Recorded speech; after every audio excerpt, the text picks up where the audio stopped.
સુરેન્દ્રનગર જિલ્લાના ખેડૂતો માટે એક મહત્વપૂર્ણ નિર્ણય લેવામાં આવ્યો છે। હવે વીજ ટ્રાન્સમિશન લાઇન અને ટાવરથી અસરગ્રસ્ત થતા ખેડૂતોને વર્ષ 2011ની જૂની જંત્રીના બદલે વાસ્તવિક બજાર કિંમત મુજબ વળતર ચૂકવવામાં આવશે। આ નિર્ણય અંતર્ગત 66 કિલોવોટ ધ્રાંગધ્રા લાઇન અને 66 કિલોવોટ સડલા ગોદાવરી લાઇન માટે ખેડૂતોને 4 ગણાથી વધુ વળતર નક્કી કરવામાં આવ્યું છે।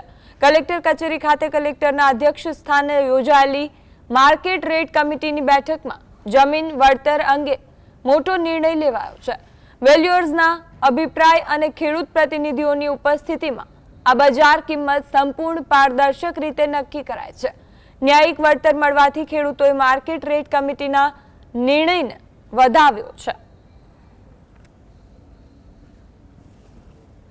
અમને વીજળીના જેટકો કંપનીના પોલ અમારી જમીનમાં આવતા જે વળતર માટે બોલાવેલ જે પણ જે તારણે વળતર જે ઓછું હતું એ અમે સ્વીકારવા નહીં અને અત્યારે આ ફૂલ એના પછી આ 7મા મહિનાનો પરિપત્ર નવો આવતા જે કંઈ વધારો થઈ અને જે અમને વળતર આપ્યું છે એ અમને યોગ્ય છે, બરોબર।